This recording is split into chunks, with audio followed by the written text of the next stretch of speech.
Who stood out in NBA Summer League and could be a threat to the NBA season? Ladies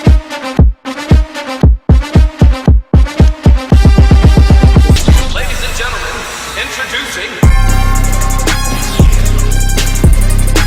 Yeah, obviously talks Summer League is about to end. Well, it's going to end tomorrow. The Charlotte Hornets have won the championship, and Knueppel got MVP. He's a very dominant player, and we've been seeing a lot from him so far. And it's crazy that all these rookies are doing such amazing things. Bronny, I know it's Bronny's second year, but he's been dominating, which I will get to him probably at the end of this video. But the people who stood out to me, the first guy is VJ Edgecomb. He got drafted by the Philadelphia 76ers, and he's been dominating throughout the Summer League. He's been averaging 21 points. He had 28 in his debut, and that's great numbers so far. And my Long Island homie, you got to be on my list, brother, because I think he will be able to provide Philadelphia with more points and hopefully a star run, because Joel Embiid is going to be annoying to get through, because especially like if he gets injured again or if he even plans on coming back. I really don't know. But yeah, definitely very frustrating because, you know, they were supposed to have a great record this year, the 76ers. With the addition of Paul George, Joel Embiid, Tyrese Maxey, Jared McCain, a young rookie, that's a great team. It should have been a great team too. But unfortunately, with all the injuries, Philadelphia fell apart this year. So I feel like if we can get somebody with Maxey, along with McCain, who's hopefully going to be coming back better and stronger, then, you know, hopefully it'll be able to work out for Philly. I think VJ Edgecomb can do a really great job with that. And I really do believe that Philadelphia should be, like, I don't think they should have the worst record in the league next year. Hopefully they don't. But if Joel Embiid and Paul George are out, then that's going to be a little bit of an issue. And I really didn't think that was a great idea for them to even trade for Paul George, because, like, bro, you're bringing two injury guys here, so we need somebody else to hopefully step up to the floor. Jared McCain, I don't blame him because, you know, it's his first year. He's going to get injured. It's all good. And Tyrese Maxey, he was doing everything, and it was just unfortunate. So I don't put any blame on him either. You should be putting it on your team captain, because he's not showing y'all any type of captain type stuff or like a mentality of like, okay, we got to go out here and win. It feels like he doesn't want to win at all, unfortunately. But VJ Edgecomb, really great dominant player, and I really do believe he's going to be a threat to the Philadelphia 76ers. And if the Sixers can become a great team, then they're going to fear him even more. And they're going to be like, okay, we got to get past Philly, and we got to be able to contain Edgecomb, contain Maxey, contain McCain, contain Joel Embiid, all that stuff. So if he can get into like an all-star factor, VJ Edgecomb, then the Sixers will be set for life. The second guy on the list, the number one draft pick, Cooper Flagg. Well, obviously he kind of didn't play that much. Like he got shut down, unfortunately, because like they felt like he was ready as a rookie, and like, hey, we can't afford any injuries. Like a 31-point outburst, that's like I think the second most in Summer League history. I think the largest was 47.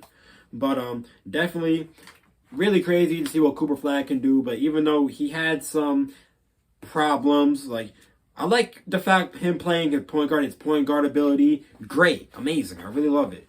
And, you know, with him being able to handle the ball and get into the offense, that's going to be perfect for Dallas. But he's not too consistent with his shot making and his shot accuracy. It's not consistent like that. Now, I understand you're supposed to be a great shooter, but if you're not consistently shooting good, that's going to be a little bit of an issue, bro. And I don't really understand why, but his playmaking and his defense has been looking good, but also he kind of does get shut down a little bit, and I really hope he doesn't have that issue with going into the season. Like, he got locked up by Bronny. Like, you don't want Bronny James becoming your welcome to the league moment. You don't want that at all. Yeah, let's go. Like, Bronny's been cooking, but I'll get into him later. But definitely, I think Cooper Flagg will definitely be a person that a lot of people will have to look out for. With the Mavericks, the loss of Kyrie is going to definitely hurt. If Anthony Davis is barely going to be available, then that's also going to create flaws with you guys. And Cooper Flagg, he's going to have to be on the floor with a washed Klay Thompson, D'Angelo Russell, who barely plays any defense. Well, I probably shouldn't pay defense into this because nobody plays defense in the NBA no more. But if you have the mentality like Nico Harrison, who says defense wins championships, then D'Angelo Russell's not going to do that for you at all. But if you're being real, Cooper Flagg, he's definitely gonna be a star. But he definitely has to work on those flaws that he has. Shooting accuracy, that has to be more consistent, bro. Has to be way higher, and you got to start making more shots. If you don't do that, then it's gonna be, a lot of stuff's gonna break loose for you when it's not gonna be good. But so far, you with a 31-point outburst has been crazy. It's perfect. And, I really think that you can be able to handle that throughout the season. Just watch out for the shooting accuracy. And make sure you play great defense and great playmaking ability. And hopefully they have him, bringing the ball up. Because he can do that with the offense. He's a great offensive guy. Next one, Hansen. The Trailblazer star, Chinese guy. 50 points, 3 rebounds, 2 assists, 2 blocks a game. That's really not bad. A lot of people have been talking about this guy, saying like, "Oh, he's probably Yao Ming or something." I hear a lot of guys starting to give him nicknames and stuff. It's really funny, but a lot like he's hot topic right now, and I really feel like he's gonna be able to have a great impact. But obviously, you having 3 rebounds a little ridiculous because you're 7'1" and you should get more rebounds than that. 2 blocks a game, not bad, but you can definitely do better with that. But, definitely, he has size, and he has, and also his passing ability, too, great. Because, I've seen him, give those dimes like he was Nikola Jokic. Like, Nikola Jokic is probably one of the best passers in the league right now because he can find guys very easy. And all his dimes that he was able to provide with his team was, that was amazing. So if he can bring that into the regular season, that's going to be great for the Trailblazers because you're already getting Damian Lillard back, but unfortunately he's going to miss the season, so that's going to be a negative. So, and also Anthony Simons, he's gone. And so it's you and Scoot Henderson and some other guys that you're going to have to deal with. Obviously your offense, so they're going to have to be able to depend on you for the offensive strategies right now. Scoot Henderson, he can do a good job with that. But, he's not, he's not technically a star, I would say. He's a pretty decent guy, and I really feel like, he's great, but he needs somebody next to him. And I think Hansen could be able to do that for him. Next guy, we got the defensive monster, Carter Bryant. This dude is a defense prodigy. So him going to the Spurs is definitely going to be able to help out the Spurs on defense. You're getting Wembanyama back, so he's going to be able to provide more defense for you. Stephon Castle as well. And I really like the fact that they're bringing in a defensive guy. He's also a great shot blocker, great wing perimeter player.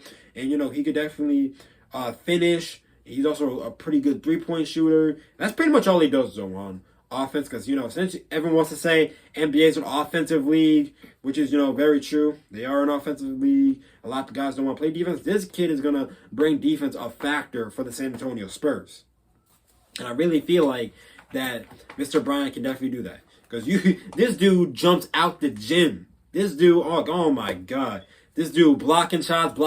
He's a hustler. And that's what San Antonio needs. And I really feel like Carter Bryant can be able to do that. And he definitely stood out for everybody. And it's crazy that he was able to stand out and do that. But Carter Bryant, defensive guy, people got to watch out for you. Especially on defense, you're going to clam guys up.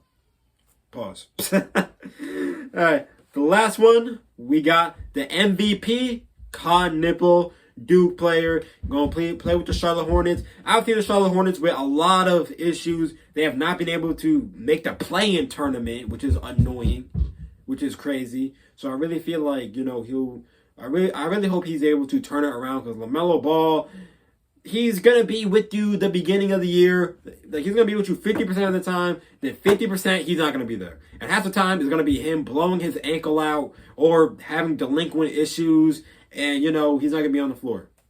And, I really want LaMelo Ball to shine all season. Like, if you want to, the Hornets got to make the playoffs, bro. And, you've been here since 2020. It's been 5 years. And you haven't made the playoffs yet? Well, I know it was Kate Cunningham's first year in the playoffs, literally this year. But it's still, bro, you see, come on, man. You got to start having, make hope for the Hornets. Make some hope. Please. You're bringing in Knueppel, and this dude's a great player. He averages 17 points, 4 assists, 6 rebounds, bro. And he's showing consistency after he had a 1 for 8 shooting. His first game, he struggled shooting, but he's been more consistent with that. He's able to shoot, and even his strengths. He's a spot up shooter, and he knows how to space the floor out so he can help you out. So if he's able to space the floor out and do off-ball movement, that's going to be great. So please, bro, we need you to be healthy. LaMelo Ball, show some love, okay? We got a guy to help you out. If this dude's MVP, he's going to be definitely the great player of your offense. So please, we need you to show up. Please. If you want to be the star guy and get back to that all-star level, we need you to show up. And also make the teams an existing team. Right now, they're irrelevant right now. No one talks about them. They've been in the same spot for almost every single year. I don't even know when the last time they made the playoffs was. I think it might have been with Kemba Walker. I don't even remember. But, bro, show some love, bro. Because Knueppel's a great player, and this kid is definitely going to be something special. So if he can be able to do that, then Hornets should be all right. But if LaMelo Ball is barely going to be there, you guys could be in for another season of where you're in the same exact tier as a team.